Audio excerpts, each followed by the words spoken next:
14, nós vamos ler aí a partir do verso 32. Glória a Deus. Aleluia.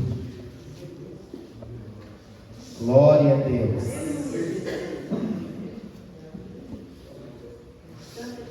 E vai ser rapidinho, porque hoje nós temos mais uma coisa que a gente vai fazer hoje ainda. Amém. Podemos ler? Amém. E foram a um lugar chamado Getsemane. E disse a seus discípulos: assentai-vos aqui enquanto eu oro. E tomou Jesus a Pedro, a Tiago e a João consigo, e começou a ter pavor e a angustiar-se, e disse: minha alma está profundamente triste até a morte. Ficai aqui e vigiai. Pai, essa é a sua palavra. Que o Senhor fale conosco nesta manhã. Que o Senhor não somente nos desafie, mas que o Senhor nos responda. Que venhamos ouvir a voz do nosso homem interior. E que verdadeiramente as tuas palavras elas se tornem vida e nos dê vida nesta manhã. Em nome do nosso Senhor Jesus. Podem se sentar. Aqui, se a gente sequência aqui, a gente vai ver que já estava nos momentos finais da trajetória do nosso Senhor Jesus aqui sobre a terra. E diz a Bíblia que eles foram para um lugar chamado Getsemane, que literalmente quer dizer prensa de azeite. Você jamais vai liberar o seu melhor se você não for colocado sob pressão. Você nunca vai liberar o seu melhor louvor. Você nunca vai liberar a sua melhor adoração sem antes passar pela cruz. Jesus vai ali para o Getsemane para que ele pudesse liberar parte daquilo que era necessário que fosse feito por nós. Muitos dizem que ser cristão é fácil, ser cristão é tranquilo, e eu vim aqui para te dizer que não é. Jesus ele disse: no mundo tereis aflições, mas tende bom ânimo. Se você está vivendo um evangelho de facilidade aí, eu vim aqui hoje para te dizer que não é bem assim. Tem alguma coisa errada com o evangelho que você tem vivido, ou o evangelho que é apresentado para você. O evangelho requer de nós renúncia. Amém, Senhor. O evangelho requer de nós renúncia.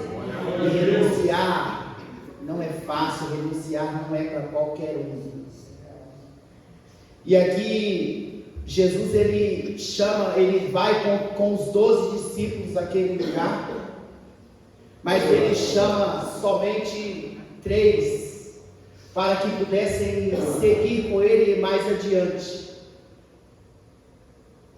E os 12 ali, ainda para o final, Judas sai de entre eles e vai combinar lá o que ele iria fazer. Mas Jesus ele chama Pedro, Tiago e João. Nos momentos cruciais na vida de Jesus, esses três homens estiveram presentes. Embora seguindo ali de longe, mas os 3 estiveram presentes. João foi o que mais esteve junto dele.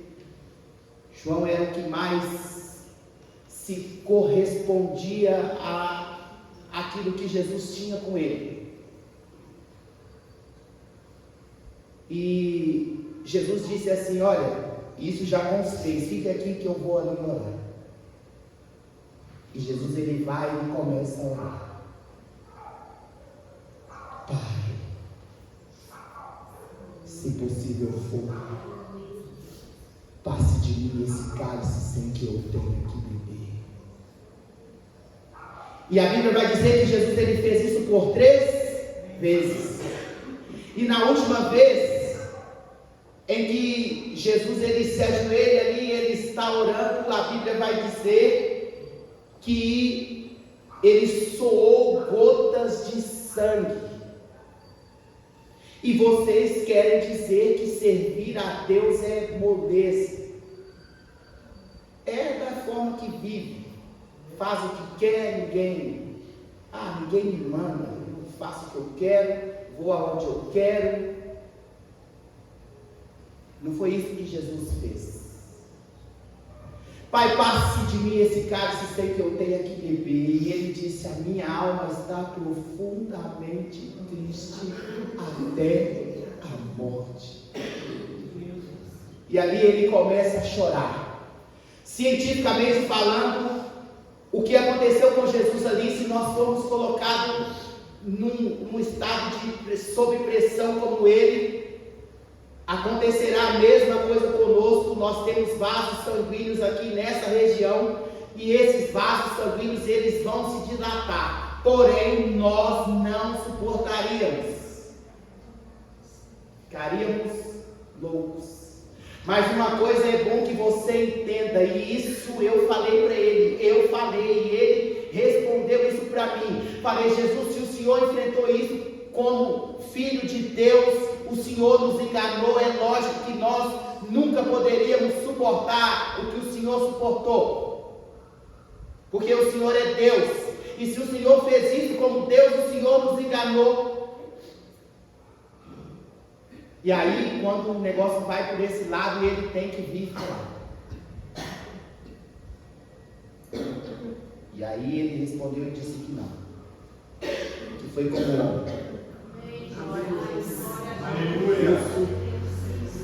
homem. Foi como homem. E quando ele derrama o sangue dele ali, foi para que a vontade de Deus fosse feita. Porque ele estava dizendo: Pai, se possível for, passe de mim esse cálice sem que eu tenha que beber. Por um tempo eu acreditei que ele estava falando da cruz, mas não era da cruz. Ele diz: para isso eu vim. Então não era da cruz que ele falava. Ele não tinha medo da cruz. Ele iria ter que passar pela mesma coisa que Adão passou.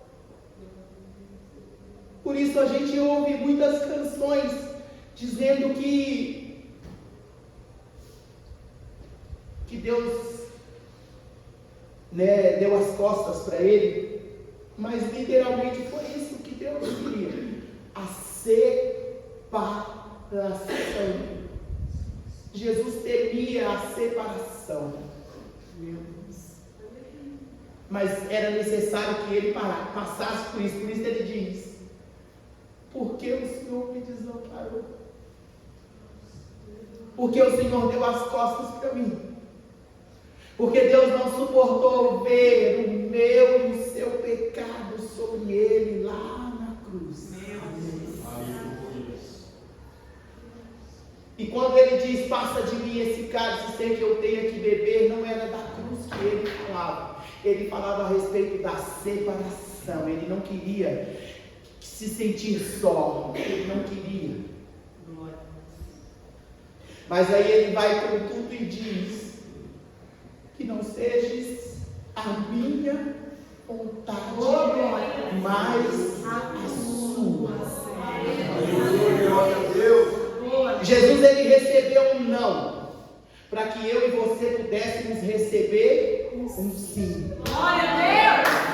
Jesus ele recebe um não, para que eu e você pudéssemos receber o sim de Deus. Porque se Jesus tivesse se recusado, pode ter certeza que Deus não iria forçá-lo. E aí ele já levanta dali, acorda, vamos,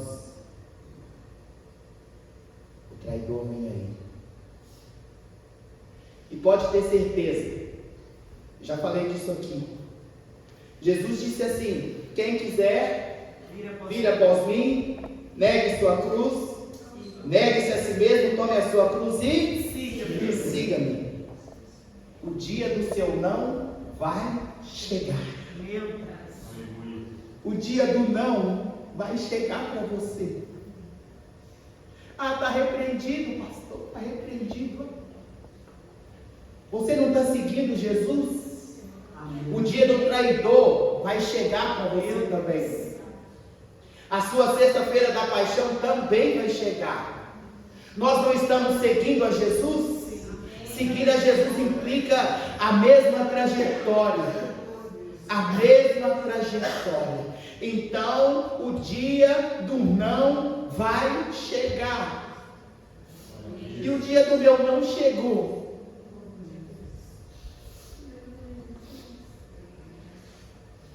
Oh dia!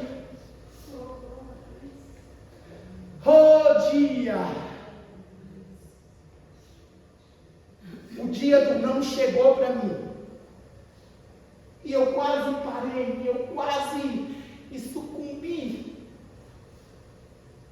Confesso que eu cheguei a me dobrar e beijar a lama. Falei: Senhor, eu já sou salvo. Eu sou salvo. E por isso, não conta comigo mais não. O não foi tão forte que tirou as minhas forças por 2 anos.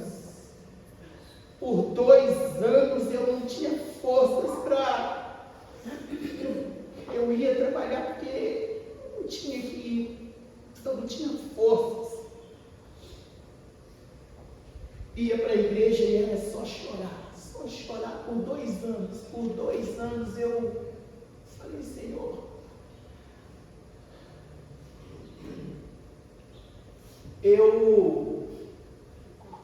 eu tive um filho, o Efraim. O Efraim, pensa num menino que só me deu alegria. Nós vivemos com intensidade, nós dois.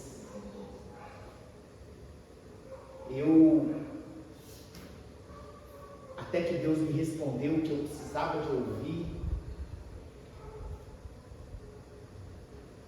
Nós dois, e eu falava para ele assim, que ele era a minha vida. E todos os dias eu ligava para ele e dizia assim: Pai te ama. E como é que o Pai te ama? Aí ele dizia lá do outro lado: o Pai me ama forte. Aí foi quando eu conheci a pastora, e aí eu peguei um dia, quando a gente já foi se casar, eu falei para ele assim: agora você não vai ser mais a minha vida, você agora vai ser o meu coração, e eu só tenho uma vida e um coração. E eu falei: você agora é o meu coração. E engraçado que eu não ocultei isso dela. Foi a primeira coisa que eu disse quando a gente encontrou. Falei: ó, tenho um filho, e esse menino é tudo que eu tenho. Não tem problema. Está tudo bem. Está tudo bem até a gente casar. Aí, sabe o que aconteceu? A minha vida começou a rejeitar o meu coração. E aí, você pensa que foi fácil para mim? A minha vida começou a desprezar o meu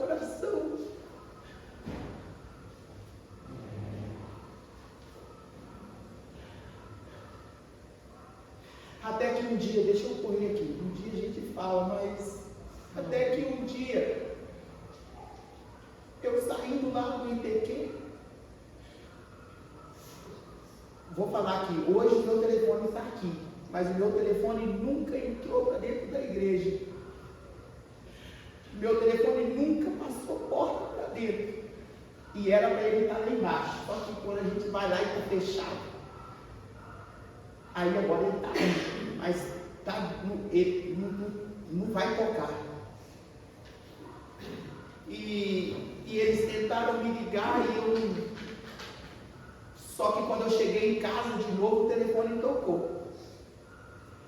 E a gente estava arrumando para sair. Eu cheguei, a gente já ia sair e o telefone tocou e falou: seu Wilson, corre aqui no hospital, porque o Efraim caiu da laje. E nós corremos com ele aqui.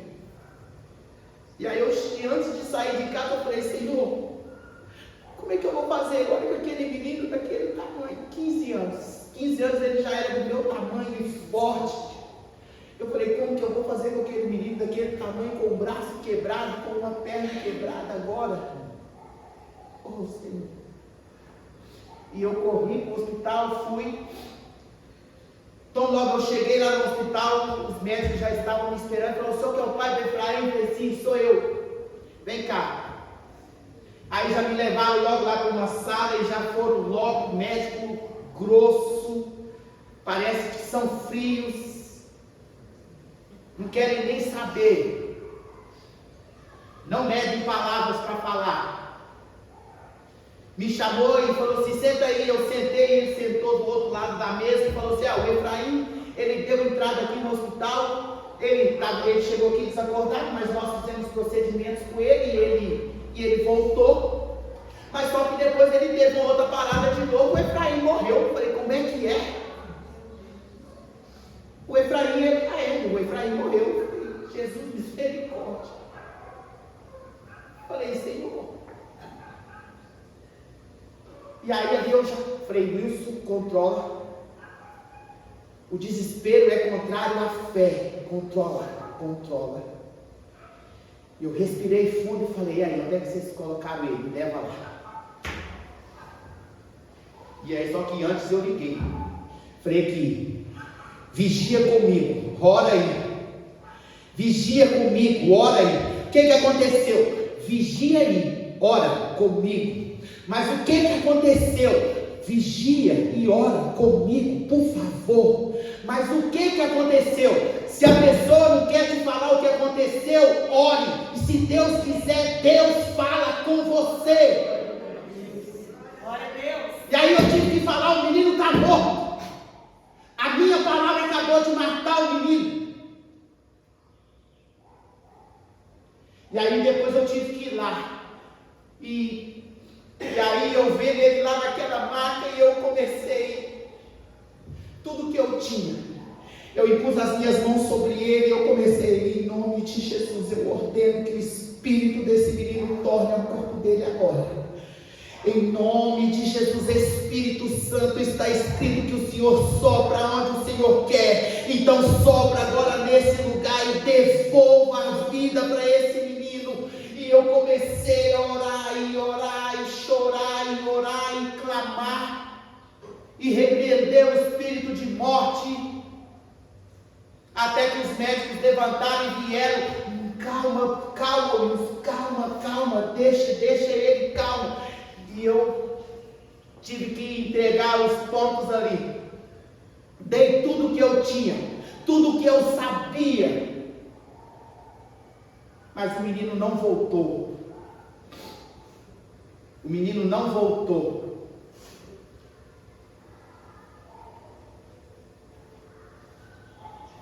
Imporão as mãos sobre os enfermos, os curarão, ressuscitarão os mortos. Mas então é só os mortos da família dos outros?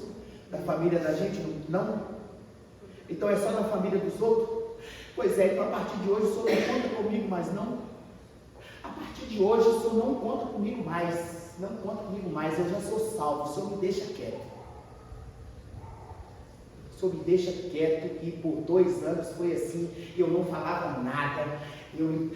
Continuei dando aula no ITQ, porque machucado e ferido, mas sempre dei o meu melhor, nunca deixei transpassar nada para eles. Falei, e estou lá até o dia que tirarem, porque o dia que tirar, não faço mais nada. Só vou esperar o meu Senhor voltar. Não, aí começou. Olha o tempo aí. Aí começou. Não, é porque Deus estava te livrando de coisa pior no futuro. Falei, como é que é? Falei, Deus, isso é verdade? O Senhor está me livrando, eles estão falando aqui que o Efraim não ia dar nada que presta. Tudo que eu investi nesse menino ia se perder, não ia dar nada que presta, e o Senhor não ia poder fazer nada. É isso mesmo? Deus fraco, não posso confiar a minha vida nas suas mãos. Se isso é igual esse povo está falando aí, eu não posso confiar a minha vida nas suas mãos, porque o Senhor é um Deus fraco. Não, isso aí ele tem que falar, ele tem que se manifestar. E aí sabe o que ele falou para mim? Ele falou assim, Wilson, ele cumpriu o propósito dele. Falei, Senhor, mas quebrou uma lei natural, era para ele me enterrar. Não dá. Falei, Jesus, aí eu fui já pro lado de Jesus. Falei, Jesus, agora o Senhor está vendo aí, e o Senhor não pode me ajudar. No pior momento da minha vida, o Senhor não pode me ajudar, porque o Senhor não sabe o que eu estou sentindo como pai. Parte de mim foi tirada aqui. O Senhor não pode me ajudar. E aí Jesus falou assim comigo, Wilson, e isso eu já li, isso eu li não sei quantas vezes. Pode acreditar que eu sou um homem que lê Bíblia. Só que eu já falei aqui, vou repetir. O que vale é o que o seu homem interior fala para você. Jesus disse, as palavras que eu vos tenho dito, elas são espírito e vida. Então as palavras, elas podem te dar vida. É aquela mesma que diz assim, se pois o Filho te libertar. É quando o Filho te fala que te liberta. É quando o Filho te fala que te dá vida. É quando o Filho te fala que te renova. É quando o Filho te fala que te restaura. E aí ele disse para mim assim, eu e o Pai somos um. Foi aquilo que veio assim como um bálsamo no meu coração, veio assim na minha vida e que me trouxe paz.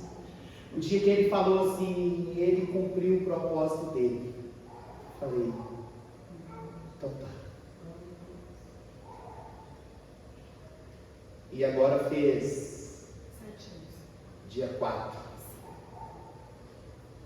15 anos. Não, 15 anos que ele tinha. E eu, quando eu tinha a idade dele, eu perdi meu pai. Quando eu tinha a idade dele, perdi meu pai muito cedo. Tive que sair de casa cedo para trabalhar. Mas o dia do não, ele me tirou gotas de sangue. Até que um dia a pastora foi convidada para ir pregar numa igreja e era não sei se era um seminário, acho que era um seminário, porque ia ter mais de um pregador no mesmo dia. E aí eu tive que ir com ela. E eu falei com ela assim, ó, o negócio é o seguinte, eu vou, mas não me pede nada, eu vou sentar lá atrás, lá no finalzinho lá, vou sentar lá no finalzinho da igreja, não me pede nada. Quando a gente chegou, o pastor já estava na porta nos esperando. Uma recepção assim, né, daquelas. Não, eu faço questão, só vai ter que sentar comigo lá no altar. Só vai ter que sentar comigo. Eu falei, não, pastor, deixa eu ficar lá atrás. Não, eu não gosto, não. Não, fica aqui. Aí tá, eu tive que ficar. E quando ela estava ministrando, aí o pastor, amigo nosso, ministrou primeiro e depois foi ela. E aí ela começou a ministrar até que eu sentado, e aí eu comecei a ouvir o meu homem interior falar. Prega, pregador, e não pare de pregar. E aí eu levantei daquela cadeira, fui lá e tomei o microfone da mão dela. Quando a gente é marido, eu fui lá e tomei o microfone dela e comecei a falar. Aleluia, Jesus. Aí ela está dizendo aqui que naquele dia 70 jovens aceitaram Jesus.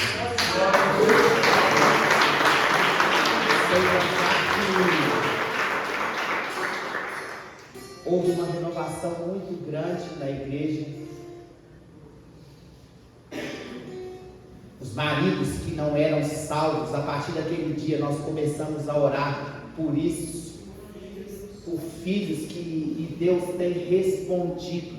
E uma coisa eu já falei para Deus, que o nosso compromisso primeiro é aqui. Amém, Senhor. O nosso compromisso primeiro é aqui. Agora, antes o nosso compromisso era lá, mas agora o nosso compromisso é aqui. Então o que a gente ministra e acontece lá, tem que acontecer aqui. Tem que acontecer aqui.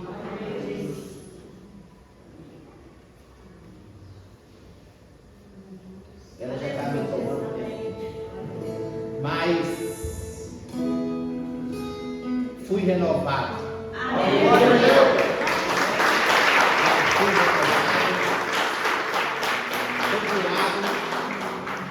Falo e choro porque vivendo, né, saudade, mas fiz o que eu podia fazer.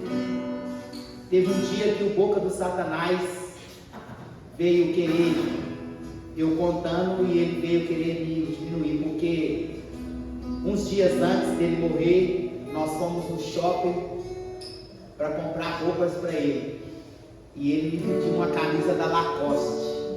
A camisa custava 300 conto. Eu falei, você tá doido? Eu falei, você tá brincando comigo? Eu vou te dar uma camisa de 300 reais. Eu não compro nem para mim.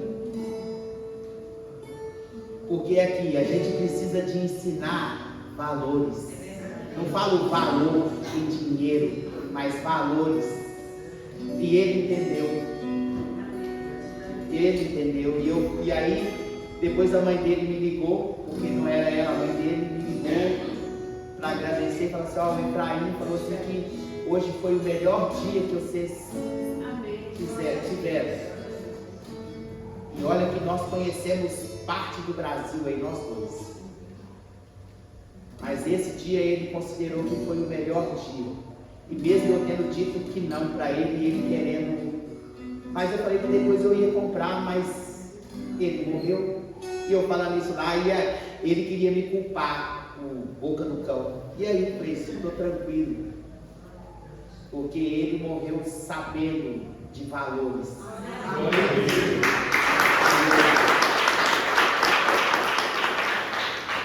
E assim como eu fui renovado hoje, Jesus vai renovar você.